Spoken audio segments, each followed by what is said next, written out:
Hello and welcome to Arcade Couch, some place to chill with your friends and get your game goodness each and every Monday. My name's Don Black. Joining me on the couch this week, Ashley Helwig. Hey Don, excited to be here as the proud owner of an Astro Black Platinum Trophy. Nice job. Yes. Yeah. Got those shape levels done yet? No, I haven't gone back to it at all. No. We've been playing other shit, man. Move on. Every trophy counted and mattered. No, it does. Yeah, different show. But anyway,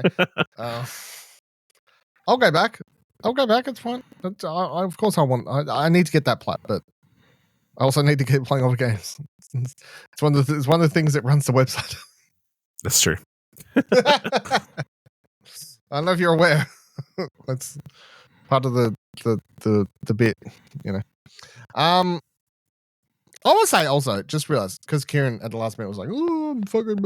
Whenever Kieran's not on here, I never make fun of him not being here. But anytime I'm not on the fucking show, it's like, I click play on the podcast in the morning, I'm driving to work, and it's, oh, just me here, no Dylan here, guess he's got more important things to do.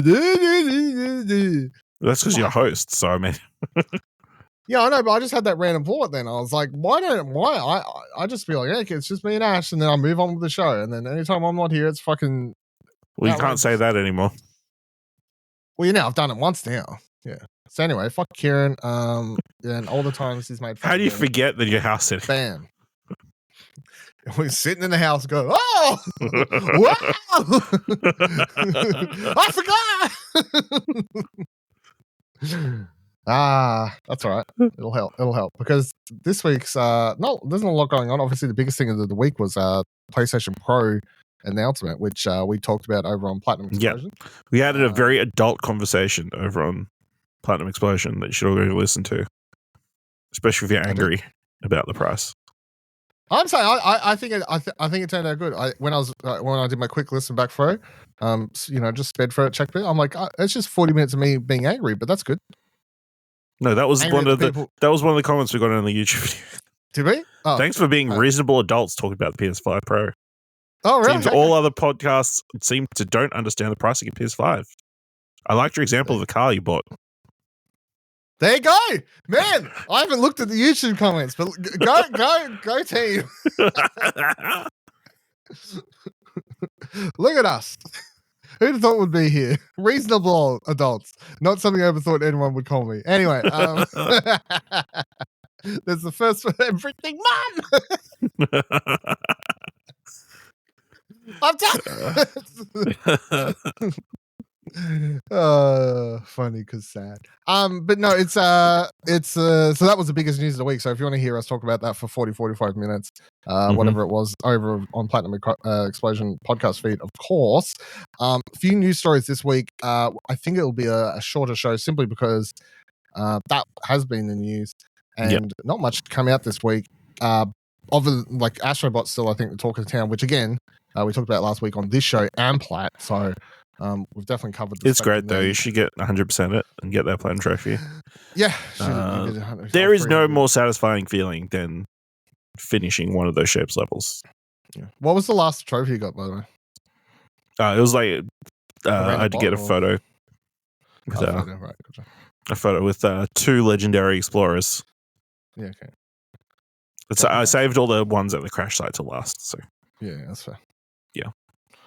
Actually, I'll shout out to, I was watching Donkey's video on Astrobot, and love him or hate him. I know he annoys some people, but my favorite bit is every time he finds a fucking character in his 30-minute video, he'll come across like Jack and Daxter and be like, I know these guys, that's Sly Cooper.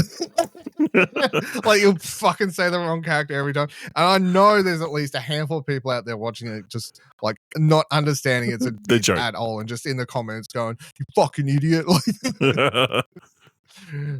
Good shit.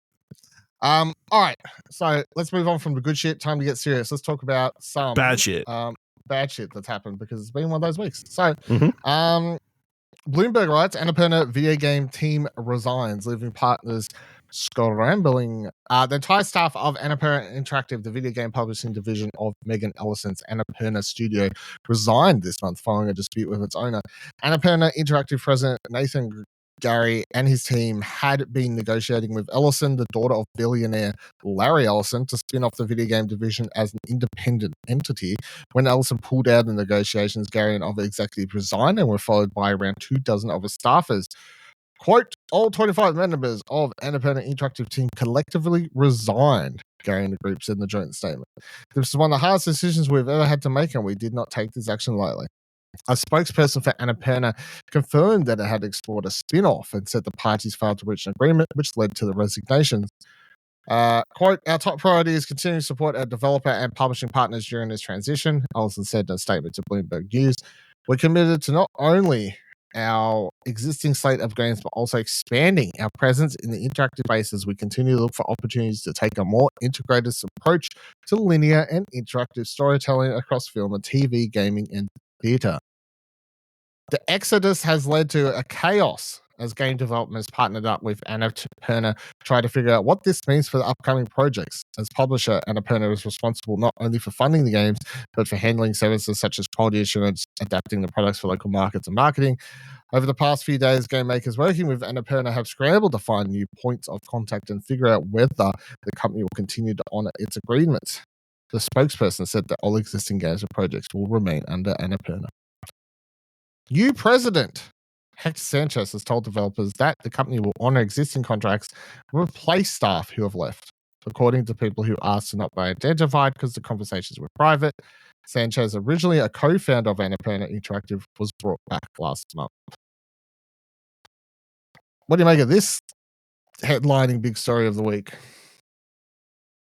Yeah, I mean, it's interesting, like, because it rings a little bit different to all the other stories that we usually cover, where a company has gone out and fired all their staff. It seems like these all made a choice of their own volition, because it's not 100% clear why. I think that's the kind of thing that's troubling. It's like, oh, we were in negotiations to spin off the company, but what does that exactly mean? Were you wanting to get 100% independent from Annapurna and not have any stakes? Were you buying out Annapurna Interactive and we're going to rename it? Or, did you just want 100% freedom from Annapurna, the film company? Or like, what was the reasoning behind it? Obviously, the entire staff was on board because everybody left, everybody kind of left at the same time. So, was it a matter of control, or earnings, or percentage of sales and that kind of stuff? And they're like, we'll just start from scratch again. We'll all go away, start a new independent publisher. Was that the thinking? Or I don't know, because it isn't exactly clear from any of the stories that I've kind of seen. I guess we'll just have to kind of wait and see to what degree, what was the negotiations kind of like, and what was the kind of sticking point, I guess. Yeah, it's very weird. I like the fact that all of them left, though, does not bode paint a good picture of whatever happened. I feel like that's the like if you're on the side of the people, which most people should be, like having that big of an exodus of people being like, fuck you, then I quit, never really looks good for anyone in any sort of scenario or company, whoever you happen to work for. Like if you had everyone quit your local fish and chip store down the corner, you'd be like, what the fuck are they doing to the, what is the person that runs that fish and chip store doing? So that's the oddity to me.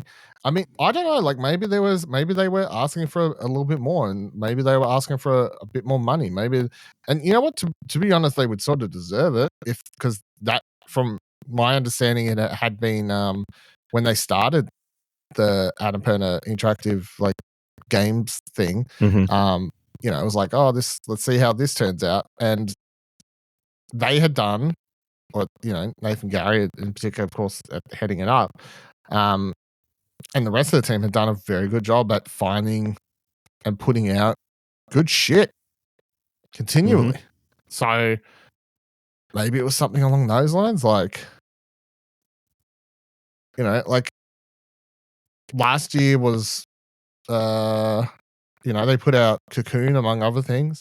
Like at least every year they've got at least one or two Game of the Year nominated worthy games. Year before, Stray and Neon White. Year before they had Artful Escape, 12 minutes. Yeah. Like goes back and back and back. So I don't know what the fuck is going on there. And it's game interesting developers because being obviously worried is the oddest thing. Yeah, obviously also on the back of the news that the deal they struck with Remedy and the Alan Wake Well, world. that has been confirmed to be nothing to do with this. Mm. Because that's all with the film and TV division. Yeah. So they're like that. I know that like they're like, yes, that's a video game deal, but that deal was for the film and TV rights. That was just with Annapurna. Mm. Okay. So none of that was affected. It's they've got the upcoming Blade Runner game. They've got the upcoming Silent Hill game, amongst whatever the hell else is on their list of stuff. What's happening with those games? Mm-hmm. They've got one of my most anticipated games, the new Beethoven and Dinosaur game, Mixtape, right? Yep. Amongst amongst whatever the hell else is coming, which they've got a few things. So what's happening to those games? Now they say that they've you got someone new in charge, going to hire more people. Hiring people isn't easy. Hiring the right people is even harder. Yeah. And who the fuck would apply and not in an interview when it gets to the end of the interview where it's like, do you have any questions? I'd be like, yeah, just one. Yeah, what the fuck happened? Yeah. Yeah, so I'm reading from this IGN article on the same story. It says, while negotiations were still ongoing, Annapurna Interactive announced it had rehired former Epic Games executive Hector Sanchez as its president of Interactive and New Media, and Paul Doyle as its head of strategy. IGN understands that Sanchez was expected to head up Annapurna's gaming efforts in Gary's absence once his part of the company was spun off. With Gary now having resigned, Sanchez has taken the lead. So it sounds like, they were going to spin off their side into some sort of independent entity away from Annapurna's control completely. And maybe they just got bogged down in pricing and how much of the portfolio they would take, and they just came to the decision, we'll just start from scratch. That's my impression of what went down. They just couldn't agree on numbers. I mean, I assume it's some money thing, right? Not to say absolutely. That's a bad thing, but like, no. So I don't think it's a terrible thing on either side, because obviously we weren't in the room. We don't know what those numbers are, and I'm sure Annapurna Games as a whole is it's a pretty valuable resource, But then, do you side with the people who actually made it a valuable resource? It's tough. This is one of those things now where it's like going forward, and not for the next 12 months, because the stuff they already had in their portfolio is going to be releasing in the next 12 months. But let's say 24 months from now, you see a new game revealed or whatever, and it says, hey, from Annapurna Interactive. Usually that has a sign, right? Oh, they put out good shit. But now it's that logo. None of the same people involved. Do they have the same ability to A, have the eye to find the same caliber of games, and B, do those create those relationships that they had with the developers to help foster those really great games? But blind. People are going to see it that don't pay attention to this news. Are going to see Annapurna Interactive and go, oh, like Devolver Digital, I trust them. I mean, it comes back to the old, Skinsuit Telltale story. It's when exactly. Telltale puts out a game, it's none of the people who are involved in all the Telltale games you love. But that's becoming more commonplace in a lot of studios where, a lot of people, obviously, a lot of the people who worked on all the head creatives who worked on the Arkham Batman games weren't at, when Suicide Squad released, It technically is kind of not the same studio because it's not the same voices anymore. Yeah. So we just have to judge each game on its own merit. You can't judge it based on past pedigree of anything. Yeah, but you know that's not true. It's like I see an A24 film and get excited. So that's different. Because we know for a fact it's the same people. Even though it's completely different creatives every time. Same people picking out stuff. Yeah. Greenlighting or acquiring stuff, All right, just in continuing shitstorm. Microsoft has laid off a further 650 Xbox staff. So no games have been cancelled or studios have been closed this time. The news was shared by CEO of Microsoft Gaming, Phil Spencer, in an internal memo obtained by IGN, with changes made to quote-unquote organize our business for long-term success. The layoffs follow the 1,900 people who lost their jobs at the company in January this year. It means Microsoft has now laid off 2,550 staff in the last year. The roles affected are mostly corporate and supporting functions, said Spencer. In an email said, for the past year, our goal has been to minimize disruption while welcoming new teams and enabling them to do their best work. As part of aligning our post-acquisition team structure and managing our business, we've made the decision to eliminate approximately 650 roles across Microsoft Gaming, mostly corporate and supporting functions, to organize our business for long-term success. I know that this is difficult news to hear. We are deeply grateful for the contributions of our colleagues who are learning that they impacted. In the US, we're supporting them with exit packages that include severance, extended healthcare, and outplacement services to help their transition. Outside the US, outside the US, packages will differ according to location. I've got nothing much to say on this, to be honest. But my thought process continues to just be, none of this is surprising from a business point of view, and the evil side of my brain goes, I'm sure that from a business standpoint, which is the yucky thing to say, I'm all these decisions are what's going to help them make more money, which unfortunately business, yucky, right? But the problem is he said this wouldn't happen. Yeah, and that's where he dug. That's where he dug his own grave. Yeah, he dug his own grave. Yeah. I know. You got anything? It's not good. Wish all those people the best. I wonder why all these people didn't get cut last time.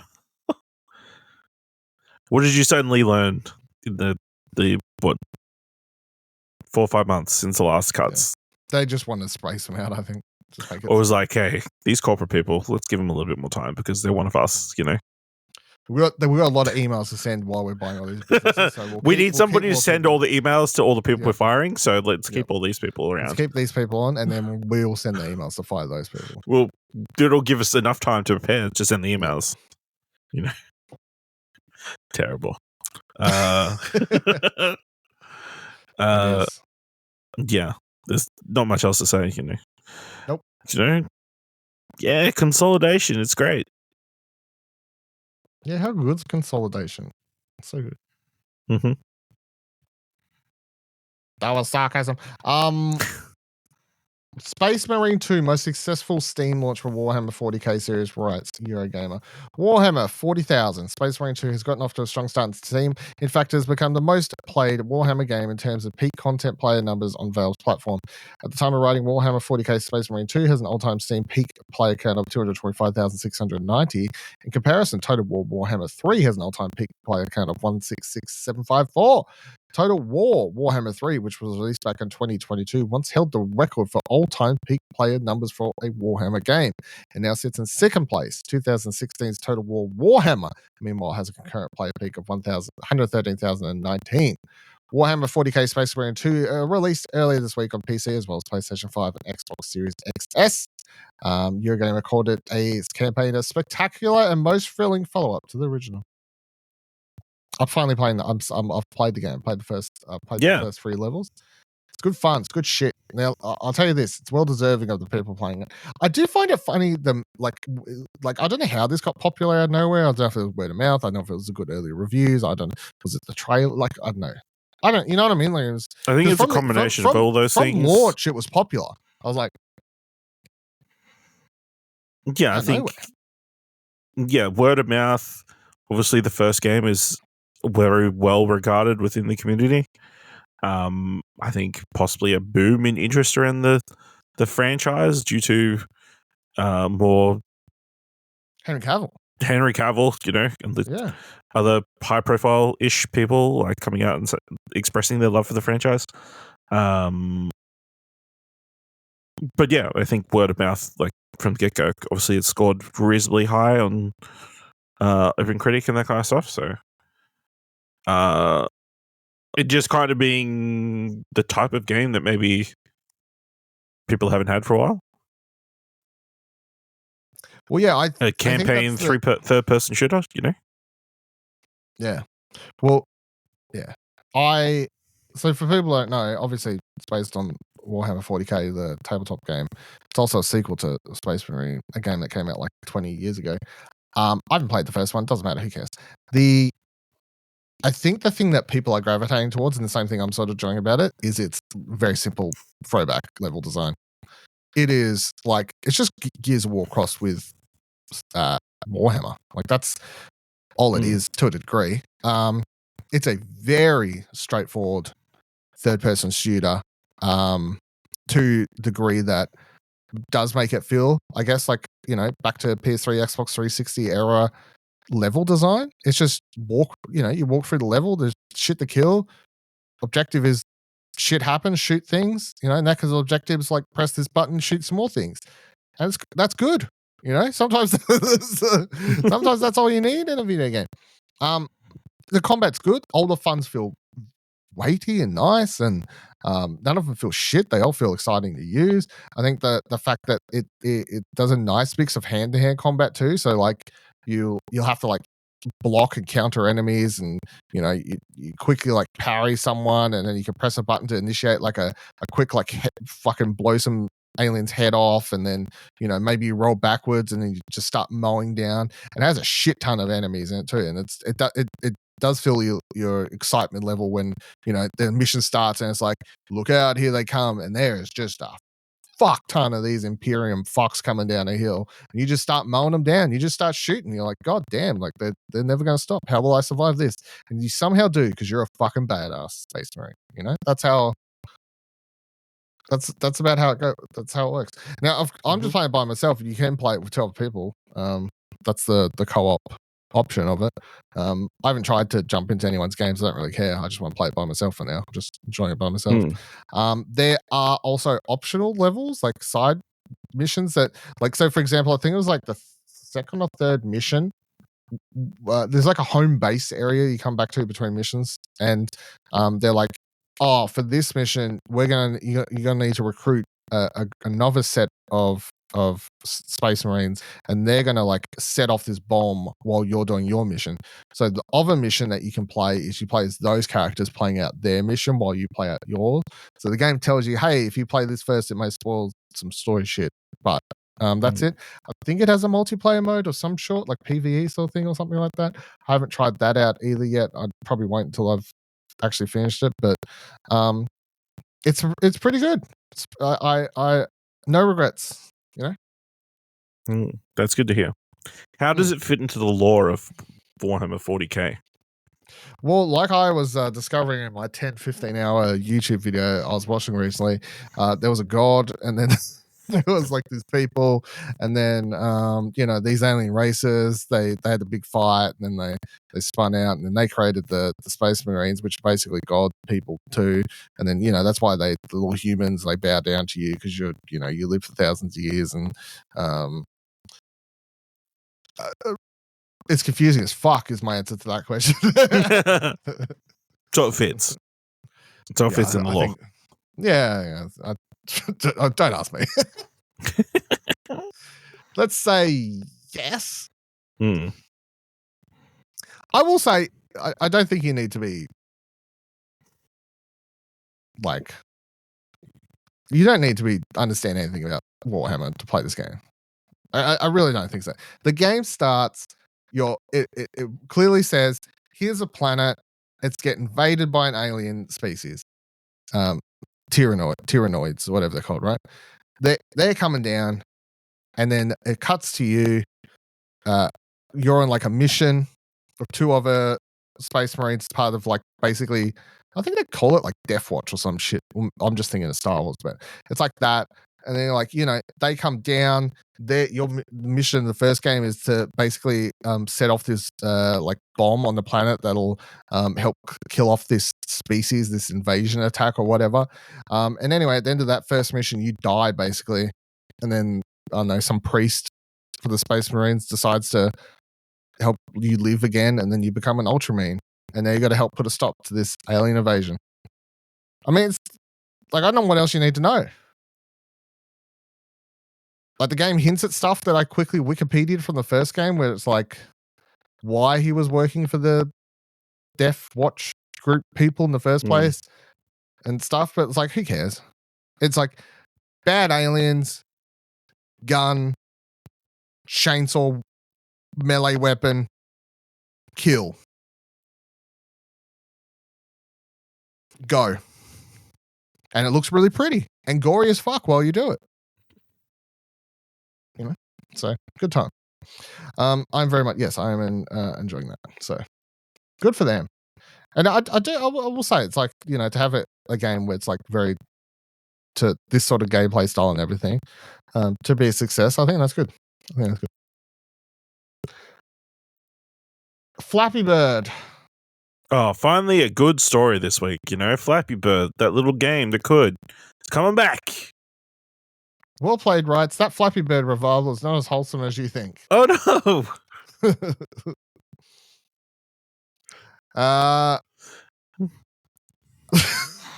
Yeah. It's a Flappy Bird milkshake. Yeah. So long story, I'll skip the first part here, but long story short, Flappy Bird was announced that's coming back. I don't feel like I need to explain Flappy Bird. It's a game that everyone knows what the fuck Flappy Bird is, surely. It's a shitty little iOS game or an Android game, whatever it was, on both. So as Ash writes over at Wellplay, not Ash that's on this podcast, but Ash from Wellplay. Ash Whaling. Ash Whaling. Right, finally some good news. In reality, where games are dying with weeks of their release, video game films are box office busting in record time, and literally thousands and thousands of hardworking game industry employees are ended up unemployed. This one little nugget of news must surely be here to warm our hearts and souls. Only, nope. Even a surface level poke at the intentions behind this rebirth of the feathered franchise, what's likely rotten to the core. Many diligent denizens of the net imminently saw red flags. Firstly, that the actual trademark of Flappy Bird was acquired through unethical methods, transferring ownership of it to a company called Game Tech Holdings LLC by way of court documents that claimed that the property had been abandoned so they could acquire with zero investment. So OG dev Dong Gyun wasn't getting paid or even remotely acknowledged, and he kind of was when the new developers claimed he was a hack away. But more on that later. A little digging into Game Tech Holdings LLC revealed that they are one of those new age companies that love making NFT crypto blockchain guff, most famous for their NFT called, and I wish this was a gag, These Nut NFT. So, of course, someone on Twitter found reference to Flap Token on Flappy Bird website, meaning this rebirth has already stepped in gross Web3 dealings. Even that the spin that fans acquired the game's official trademark ring extra hollow when you consider that basically every classic brand that has returned of late has been a Weekend at Bernie's style corpse puppet. But that hasn't stopped dozens of gaming news outlets dropping a quick, "Yay, Flappy Bird is back" headline. Like, I get it. Times are hard. We desperately cling to anything positive like Rose on a Titanic door. But honestly, this ain't it, Chief. So in the post-revelation threads, discussion is obviously being leveraged as to how deep this cringe-worthy rabbit hole goes and is rife with depressing factoids. The new developers are claiming that they are doing is benevolent because Dong Young was a copycat anyway, due to Flappy Bird being quite similar to another title called Pure Pure vs. Cactus, and they are aiming to work with Pure Pure developer to make everything right. So are they using weird blockchain necromancy to write necromancy, sorry, whatever, both things are right in this. So blockchain necromancy to right a cosmic wrong. The motivations are entirely noble, still not really buying it. Really, the best words are offered by cool guy Sam Cheviot, who said the following: "Look, these dudes aren't villainous masterminds. Don't give them that much credit." Oh shit, fucking webpage. Fuck me. "Look, these dudes aren't villainous masterminds. Don't give them much credit. And they're not heroes either. Nobody's burning or building orphanages here. It's just another case of businessmen seeking an opportunity to make some money and taking it." What did you think of the weird Flappy Bird comeback story thing this week? Yeah, it was a good meme. Other than that, I've got no nostalgia for Flappy Bird. I'm not. Did you play it We've at got all, you get like 5 or 6 seconds. Yeah, no, it's great. You're great. Good shit. I think the mythology around Flappy Bird is very interesting. Of the developer of Dong, like making this game, it becoming so popular, and like kind of feeling an immense amount of pressure. Removed it because said it was because of the pipes, the copyright. Well, that's not what they said. No, wasn't the reason he got copyright strike was because he used like the pipes that were from Mario. It was from Mario or whatever. Yeah. But then the reason he removed it was he said that he hated that people were getting addicted to his game. Yeah, So I guess these people are looking to feed on that addiction. And of course, it's NFL. Very weird. And I mean, fucking people, bros, in the reveal thing, it's like, also the tweet from the official Flappy Bird account. I'm back. Just a decade ago, I was the talk of the town and soaring to new heights with 100 million friends. Sadly, I had to leave my fame and spotlight behind to go and find out who I really am. Thanks to my super Flappy Bird. Who I found deep down below is an NFT bro. That's who I was this entire time. I'm refreshed, reinvigorated, and ready to soar again. The decade-long mission involved acquiring legal rights and even working with my predecessor to engage me and rehatch the official Flappy copyright game. The fact that they bring up the copyright, the obtaining, and then the trailer has PewDiePie and all these fucking creators playing the game. But then it's also been hit by the good old community note on Twitter, and the community note says this game has no relation to the original creators and seems to be a crypto scam using fans' nostalgia for the game to sell NFTs.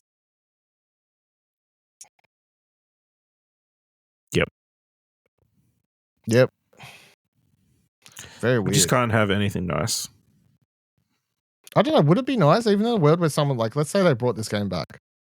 Who the fuck cares? Let's be real. I'm sure some people care. If this was the wholesome story everyone wanted it to be, who gives a fuck? I don't want to be mean, but honestly, it's Flappy Bird. Who gives a shit? I'm sure there's some people who wish they could get their Flappy Bird itch scratched. Now they can. For the price of your honor. No one has any of that left. It doesn't matter. Principle, yeah. And finally, Press Start writes, Assassin's Creed Shadows will be playable at PAX Australia ahead of release. Ubisoft has announced Assassin's Creed Shadows will be playable at PAX on October 11th to 13th ahead of the November release date. The company also bring out game director Charles Benoit to run a presentation on Sunday, October 13th at the Theatre from 1 to 2 p.m. Rainbow Six will also return to PAX in the form of creator and esports show matches on Friday, October 11th from 5:30 p.m. Outside of Shadows, it's still a bit unclear what other games will be at PAX Australia. Square Enix has confirmed that Final Fantasy 14 will have a presence. It's also been confirmed that Sonic Shadow Generations will also, as well as 2 Point Museum, will be playable too. What do you reckon? Is Assassin's Creed Rainbow Six is whatever, I think. That's an esports sort of thing. But Assassin's Creed being there, a potential sign of maybe some late minute. I think we're going to get some big announcements in the next couple of weeks. I don't have my ear to the ground or anything, but rumor has it that they're using more space this year. How do you know that? Because I've read press releases. Where's this rumor come from? I'm pretty sure I've seen in at least one tweet that they're using more space this year. That might just be a case of there's going to be a bigger tabletop section this year. It's because the tank that was there over the weekend accidentally blew out a hole in it. Blew out one of the walls and fuck it, just take this extra space. That's now just part of this same room. So. But yeah, I wouldn't be surprised if we do see some, of the big. Well, I'm sure it hasn't been confirmed yet, but I'm sure Nintendo's there because And Prestat writes at the end of the article here, Shannon writes, will ask if Nintendo will even be there following their event in Sydney. So I'm pretty sure they will be, they've got all this stuff. They just reuse it again. Nintendo's been there every year. Nintendo's been the only consistency. What are people going to play the Sonic Shadow game on? A Nintendo Switch. That's probably what it's going to be, But yeah, I get a feeling we're going to get some big announcements in the coming weeks, hopefully. So, because Ubisoft's small ass bit last year was being involved at Nintendo. Yeah, they had we're showing off Prince of Persia on Switch. Yeah. So hopefully, I don't think they were there the year before at all. No, but nobody was there the year before because it was the first one post-COVID. So we were there the year before. What are you talking about? We were there, yeah. But no publishers were there. Barely anybody was there. But yeah, what are you hoping for? What do you want? What are your hopes and dreams? Hopefully, the PS5 Pro is there to play it in person. Sure. Would you even care? Really? I'd be like, look, look at this really expensive piece of machinery that I'm holding in my hands. Answer you fucking like, don't give me no corporate. What do you actually care about? You don't give a fuck about the PS5 Pro. What do you actually want to see there? Hopefully, at the Tokyo Game Show, they announce all the upcoming PlayStation games, and they're at PAX as well. Okay. Because the first demo for the next Yakuza game. Because they're going to have a presentation. That's an actual answer. That's a real answer from you. Some crazy weird thing. PS5 Pro. You don't even know. You fucking get the hell out of here. I just want to take photos. Look at it. Yeah, you just want to meme, right? I understand that you're actually hobbly and you love to meme, but just What do you want? Actually, meme hobbly. I would say if I was looking for a big upcoming release, Death Stranding. That's crazy. Yeah, but I didn't say pick I just said mine were realistic. They're going to ship the one PS5 Pro they've got it made to Australia to snake photos with it. I don't know.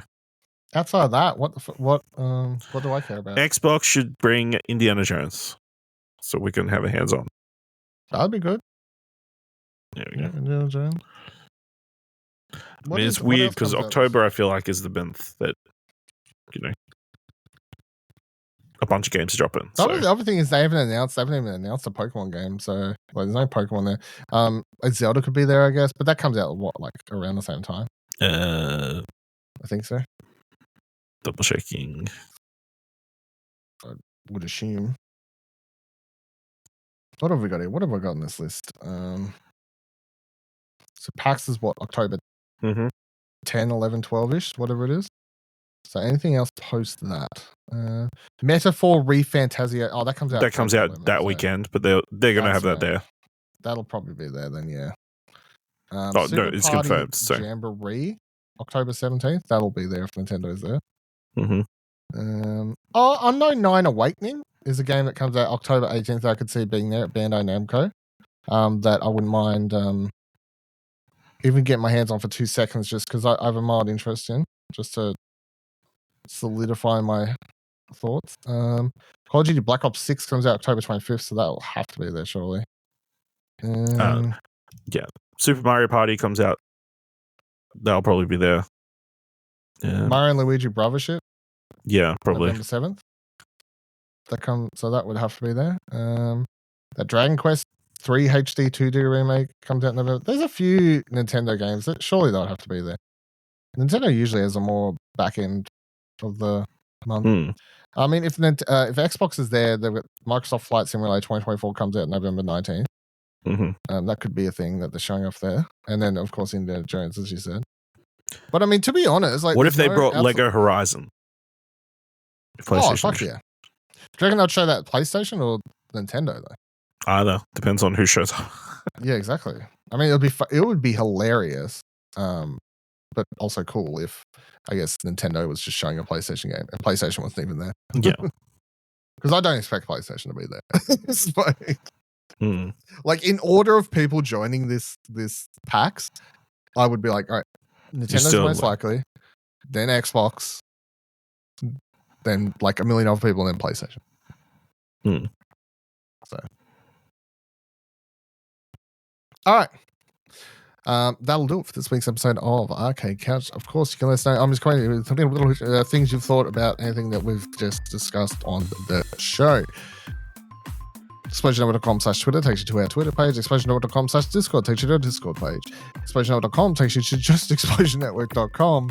And you can click around on that website to find things like other podcasts. ExplosionNetwork.com/support takes you to our Ko-fi page, where you can help support the show for as little as $1 per month, or just a one-off dippity dot. And PAX, yeah, soon. Exciting, good time. All right, until next week, have a good time. Goodbye. Are we going to talk about how we haven't reviewed Lollipop Chainsaw and that it's an affront to all video games everywhere that we haven't reviewed it?